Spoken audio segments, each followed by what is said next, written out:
Welcome to Vanajamani kitchen. இன்னைக்கு நம்ம சேனலில் கடலைப்பருப்பு ஃப்ரை பண்ண போகிறேன்.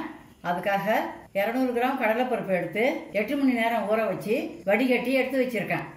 வடிகட்டி வச்ச கடலைப்பருப்பை இது போல் ஒரு வெள்ளை துணி போட்டு நல்லா உலர வச்சிடணும்.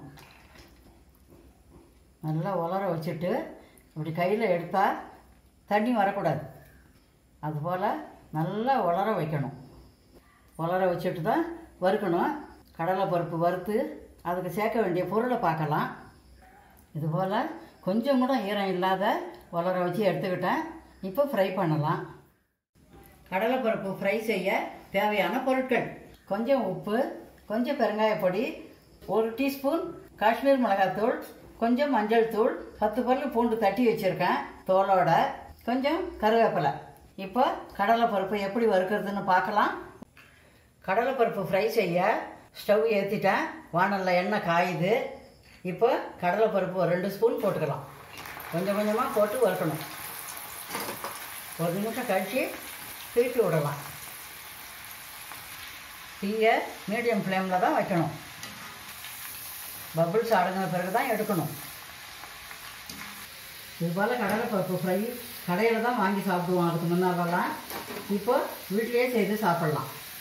வீட்டில் செய்து சாப்பிட்றதால நமக்கு வயிற்றுக்கும் நல்லது, சுத்தமாகவும் இருக்கும், சுகாதாரமாகவும் இருக்கும்.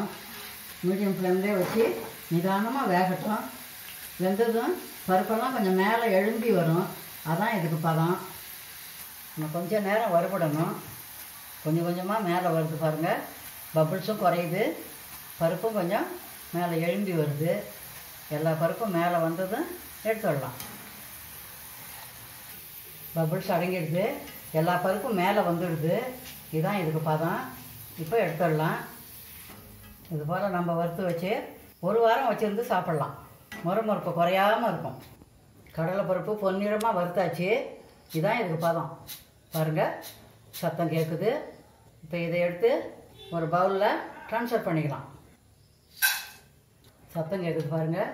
அதான் இதுக்கு பதம். அடுத்த ஈடு போடும்போது இன்னும் கொஞ்சம் நேரம், ஒரு 2 நிமிஷம் எண்ணெய் காய விட்டு போடணும். 1 நிமிஷம் எண்ணெய் காஞ்சிடுது. இப்போ இன்னும் 2 ஸ்பூன் கடலைப்பருப்பு போட்டு வறுத்து எடுத்துக்கலாம்.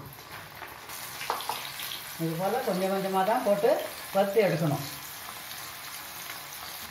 கொஞ்சம் நேரம் ஆயிடுது. இப்போ கலந்து விட்டுடலாம். பபிள்ஸ் அடங்கின பிறகு தான் எடுக்கணும். எல்லா கடலைப்பருப்பையும் வறுத்து எடுத்தாச்சு. இப்போ இதெல்லாம் கலக்க வேண்டியது பூண்டு, கருவேப்பிலையெல்லாம் வறுத்து எடுக்கணும்.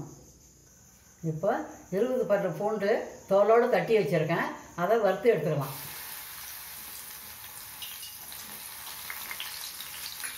பூண்டு போட்டால் வாசனையாக இருக்கும். பூண்டு கொஞ்சம் செவக்கட்டும். அப்போ தான் முறுமுறுன்னு இருக்கும். பூண்டு கோல்டன் கலராக வந்துடுது. இப்போ எடுத்து கடலைப்பருப்பில் சேர்த்துக்கலாம். எண்ணெயை வடிகட்டிட்டு கடலைப்பருப்பில் சேர்க்க போகிறேன்.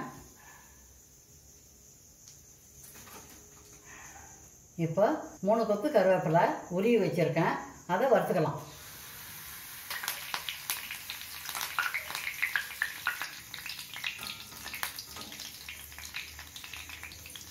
கருவேப்பிலை வறுத்தாச்சு. எண்ணெய் வடியட்டும்.